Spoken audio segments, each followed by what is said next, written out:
Olá, nossa audiência, sejam todos muito bem-vindos. Isso aí, sejam muito bem-vindos, espectadores. Eu sou o Jonas. E eu sou a Monique. Hoje é segunda-feira, 27 de abril de 2026. Exatamente, Monique.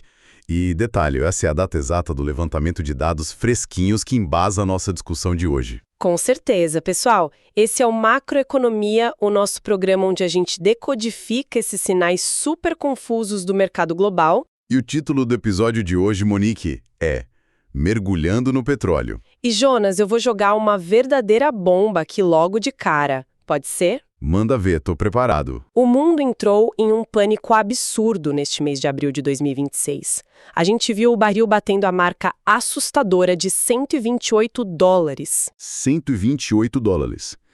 Caramba, é um nível de estresse gigante. E tudo isso por causa daquela crise no Estreito de Hormuz, certo? Exato. Mas, enquanto as potências globais entraram em alerta vermelho por causa desse bloqueio, o Brasil está vivendo uma era de ouro. A gente se consolidou como o 9º maior produtor global. Impressionante. E tudo isso graças àquela eficiência tipo absurda do pré-sal.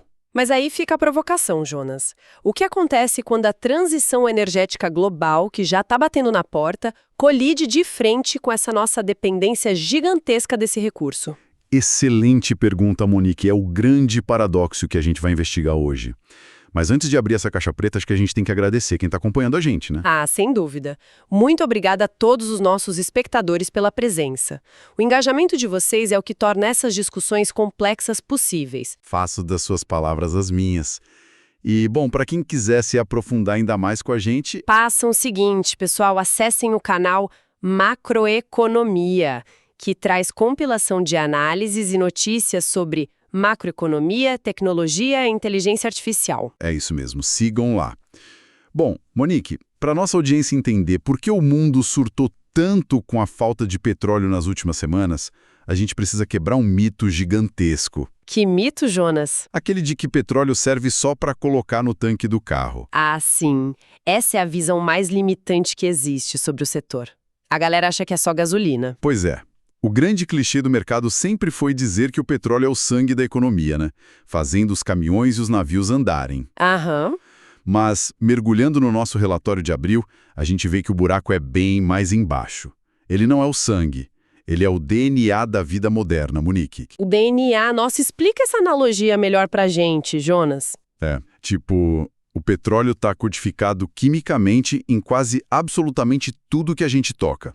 Quer ver? Se você ou qualquer pessoa for na caixinha de remédios agora e pegar uma simples aspirina para dor de cabeça, você está segurando um derivado direto de petróleo. Peraí, uma aspirina, sério mesmo? Seríssimo. A aspirina vem do benzeno, que é extraído lá da petroquímica.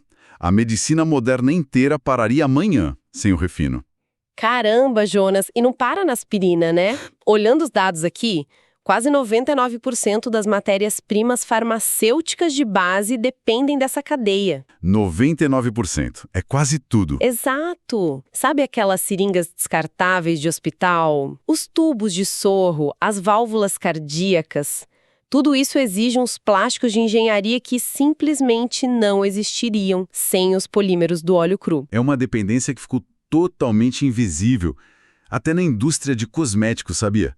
A parafina, que dá a textura dos cremes. Tem o fixador dos perfumes. E na própria comida, Jonas, a gente pensa no agronegócio de forma separada, mas a agricultura intensiva é 100% movida a combustível fóssil. Tem a questão dos fertilizantes também, né? Sim, os fertilizantes nitrogenados dependem bastante do gás natural, mas os tratores, as colheitadeiras e a logística para levar a comida do campo para o mercado, tudo isso é óleo diesel puro. Até o asfalto por onde esses caminhões andam, né, Moni?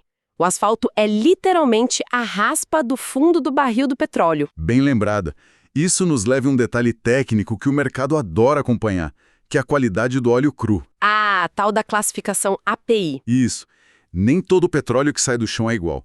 A indústria usa esse grau API, que basicamente compara a densidade do óleo com o da água. A água tem um grau de 10, certo? Exato, Jonas. Se o óleo tem um grau maior que 10, ele flutua. O mercado ama de paixão o chamado petróleo leve. Que é aquele com API acima de 31, se não me engano. Perfeito.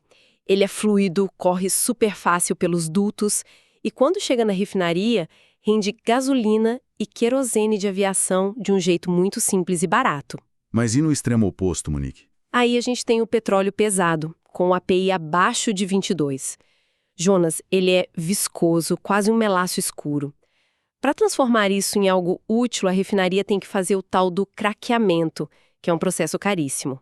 O craqueamento é brutal. Para quem está ouvindo a gente visualizar, pensa no petróleo pesado como um tronco de árvore gigantesco. Exato, um tronco. Você obviamente não vai conseguir enfiar um tronco inteiro dentro do motor do seu carro, né? Não mesmo, iria quebrar tudo. Exato. Então o craqueamento é como se fosse a marreta e o machado da refinaria. Eles usam força bruta, calor e pressão absurda para quebrar essas moléculas enormes em gravetos menores. Gravetos que seriam a gasolina, no caso. Isso. Mas há um trabalho tremendo e consome muita energia, o que corta severamente a margem de lucro. Nossa, muito visual essa analogia, Jonas. Então, conectando toda essa teia, desde os remédios até o asfalto, fica muito claro por que qualquer gargalo logístico gera um colapso imediato nos preços globais. Com certeza. E a nossa história já é cheia desses choques, né? Tivemos a OPEP nos anos 70. E a Guerra do Golfo em 91. Mas essa crise agora, de abril de 2026, ela tem proporções sísmicas. Foi o Estreito de Hormuz, Monique. Esse canal minúsculo no Oriente Médio é a veia jugular do planeta. Esse bloqueio estrangulou logo 20% do suprimento global da noite por dia. 20%, Jonas, isso é um rombo gigantesco na oferta. É uma interrupção de 9,1 milhões de barris diários. Um apagão logístico total que jogou o preço do Brent lá para os $128. Mas, Jonas, me explica uma coisa. O mercado global é colossal. Como é que um único fechamento cria um pânico tão desproporcional? Não tem nenhum amortecedor nesse sistema? Aí é que está o insight estratégico, Monique. A resposta está na reorganização geopolítica silenciosa que rolou em 2025. O sistema já não tinha margem de manobra nenhuma. Como assim? Lembra da Rússia no ano passado? Para desviar das sanções ocidentais, eles criaram verdadeiras frotas fantasmas de navios petroleiros. Ah, sim. Eles redirecionaram fluxos enormes, vendendo volumes recordes para a China e para a Índia. De capacidade para contornar a Europa. A corda já estava tensionada. Entendi. Então, quando Hormuz fechou, simplesmente não tinha navio sobrando ou infraestrutura ociosa para compensar a perda. O choque bateu direto nos preços. Sem amortecedor nenhum. E é exatamente nesse cenário de escassez e pânico, com o mundo revirando os bolsos atrás de fornecedores seguros, que os holofotes se viram aqui para o Brasil. É fascinante ver como a geografia jogou a nosso favor nesse ciclo, Jonas. O Brasil entrou neste ano produzindo perto de 4 milhões de barris por dia. 4 milhões? É um salto brutal se a gente olhar para o passado. Muito. Se a gente pensar que o primeiro posto comercial foi no bairro do Lobato, lá na Bahia, em 39, depois a fundação da Petrobras em 53. A famosa fase do "o petróleo é nosso". Ao oceano. E aí, com a quebra do monopólio em 97, o capital e a tecnologia privada entraram forte. E esse domínio absurdo em águas profundas foi o que destravou o nosso grande trunfo atual, que é a Bacia de Santos, né, Monique? O famoso pré-sal. O pré-sal, Jonas, a geologia lá embaixo desafia tudo que se conhecia sobre exploração offshore. Para nossa audiência ter uma dimensão física da coisa, a gente manda sondas que descem 2.000 metros só de água do mar, chegam no leito oceânico e furam mais 2.000 metros de rocha dura e uma camada colossal de sal. E é o sal que é o pulo do gato, não é? Exatamente. Essa camada espessa de sal funciona como uma tampa perfeita, um selo impermeável. A matéria orgânica ficou ali cozinhando sob altíssima pressão por milhões de anos. E como o sal não tem porosidade, o óleo nunca conseguiu vazar para cima, né? Nenhuma gota. Ficou tudo aprisionado nos reservatórios gigantes e hiperpressurizados. Quando a broca fura esse sal, Jonas, a pressão empurra o petróleo para cima com uma força violenta. Caramba! E isso gera aqueles números de produtividade que assustam até os americanos lá no Texas. E como assustam? Para você ter uma ideia, a produtividade média no pré-sal é de 17.800 barris por poço ao dia. 17 mil! Nossa, um poço maduro normal no mundo dá trabalho para tirar umas poucas centenas de barris por dia. Pois é. Hoje, pouco mais de 100 poços no pré-sal garantem uns 80% de todo o óleo do Brasil. Mas aí entra a sua era de finanças, Jonas. E o custo de montar essa estrutura toda? Então, Monique, essa é a vantagem definitiva do Brasil. É o que a gente chama de lifting cost, ou custo de extração. O volume que jorra de um único furo é tão grande que o custo diluído por barril despenca absurdamente. O ganho de escala. Isso. O break-even, que é o preço de equilíbrio para a operação não dar prejuízo, fica hoje confortavelmente abaixo dos $40 o barril no pré-sal. Abaixo de $40. Enquanto o barril está batendo 128 lá fora. Você vê o tamanho do lucro, né? Se você comparar com petróleo de xisto nos Estados Unidos, o famoso shale oil, a lógica é outra. Lá eles usam o fracking, certo? O fraturamento hidráulico. Exato. O óleo deles fica espalhado em umas rochas rasas.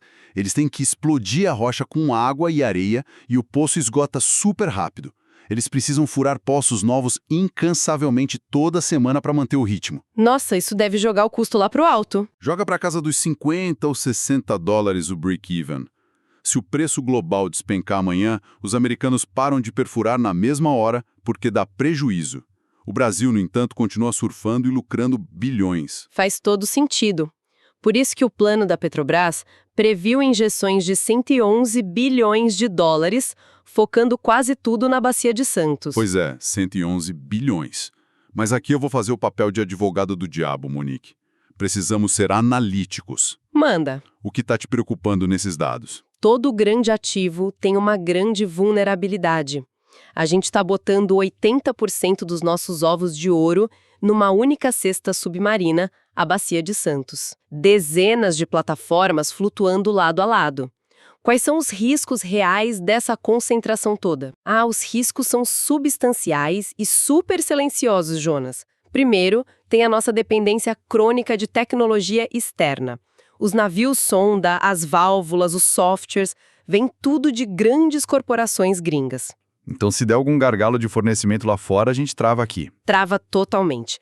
Mas o risco geológico em si é o que dá calafrios nos engenheiros. A quantidade de dióxido de carbono... O CO2 associado ao óleo. Exatamente.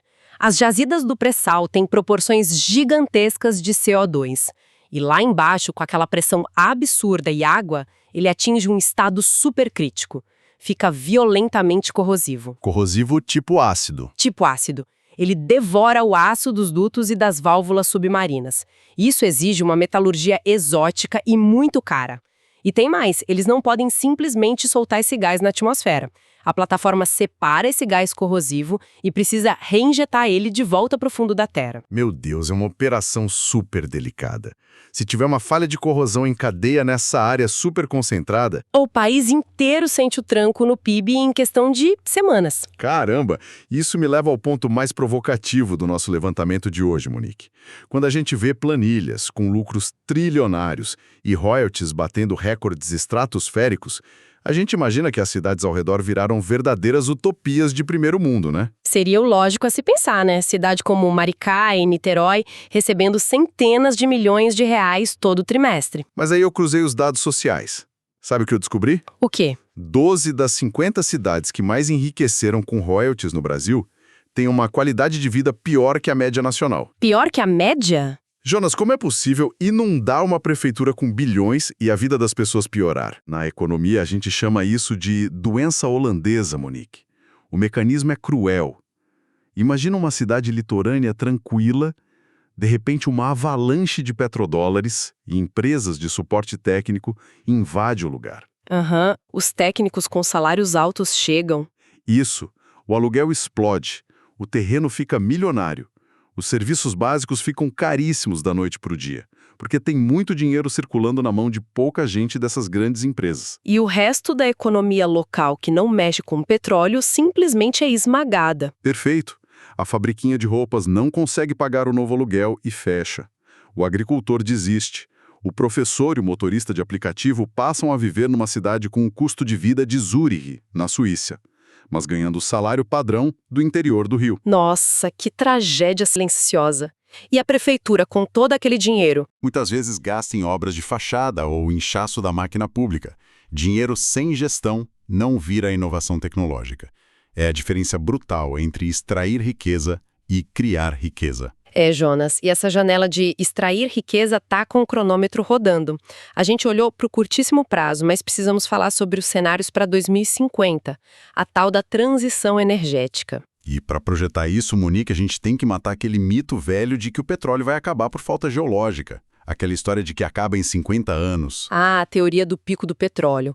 Geologicamente, as reservas mapeadas são absurdas de grandes. Não vai faltar pedra para furar. Exato. Se a era do petróleo acabar, não é porque ele sumiu do chão. É porque o mundo, pressionado pela crise climática, vai substituir ele economicamente. Mas aí os dados quebram outro mito enorme, Jonas.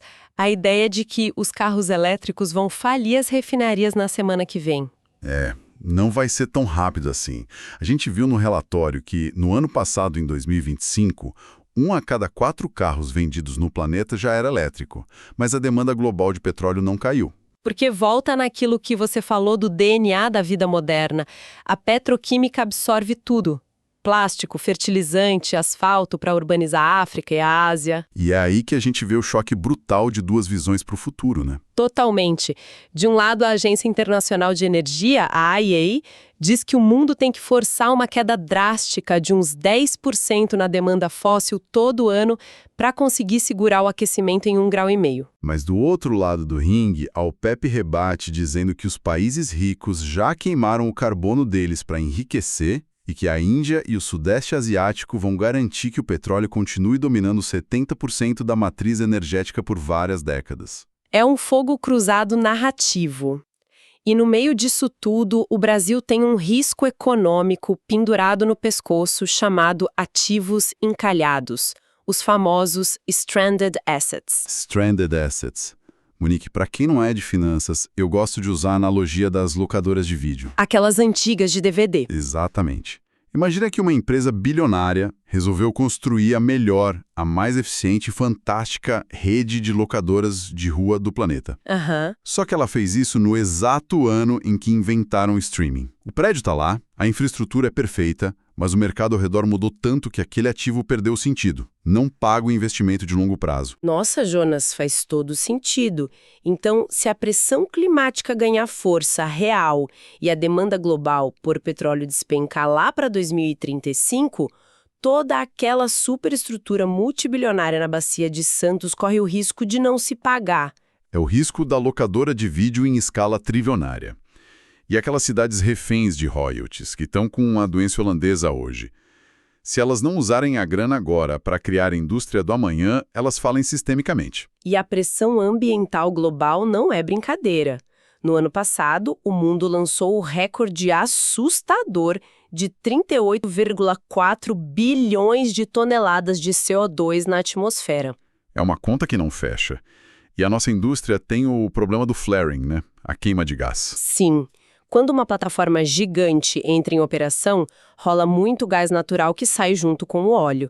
E no começo não tem duto ou capacidade para escoar ou reinjetar isso tudo. E aí eles fazem o quê? Eles simplesmente queimam esse gás no topo de chaminés, ficam iluminando o oceano e jogando carbono direto na atmosfera.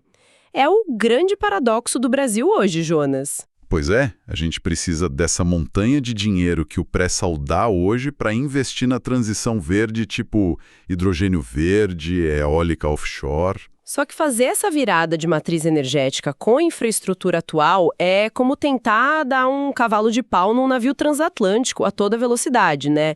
A inércia joga muito contra. É uma análise super complexa e profunda, Monique, que exige a gente olhar friamente para os dados. Exatamente. E por falar em olhar friamente para os dados, vou até ler aqui o nosso aviso padrão para nossa audiência. Atenção! Esse material é um compilado de projeções e informações abertas de fontes terceiras e tem caráter meramente informativo educacional. Não quer apresentar nenhum viés ideológico, não constitui recomendação de investimento ou aconselhamento financeiro de nenhuma natureza. Projeções estão sujeitas a frequentes revisões de acordo com as novas informações obtidas, novos fatos externos e mesmo novas narrativas. De igual forma, desempenhos passados não são garantia de desempenhos futuros. Muito bem colocado, Monique. E a reflexão final que fica desse mergulho é bem clara. O Brasil está correndo com um cronômetro na mão. Verdade. A gente tem nas mãos, no fundo do nosso mar, um dos recursos de melhor custo-benefício do planeta. A nossa janela histórica é aproveitar esses ciclos de alta gigantes, tipo esse caos de Hormuz, e canalizar o lucro todo para construir as pontes para o futuro. Antes que as regras do jogo mudem de vez e o nosso tesouro fique submerso no passado como um ativo encalhado. Exatamente, Monique. O debate não para por aqui. Ele continua a cada atualização dos mercados. E Jonas e Monique aqui agradecem imensamente a companhia de cada um de vocês que nos acompanhou nesse mergulho profundo. E Jonas, não poderíamos encerrar sem o nosso recado final conjunto. Esse foi o Macroeconomia IA de hoje. Ficamos por aqui e vocês fiquem bem e atentos às nossas novas transmissões. Se inscrevam em nosso canal, acessem os links e sigam Macroeconomia IA nas redes sociais. Tchau, pessoal!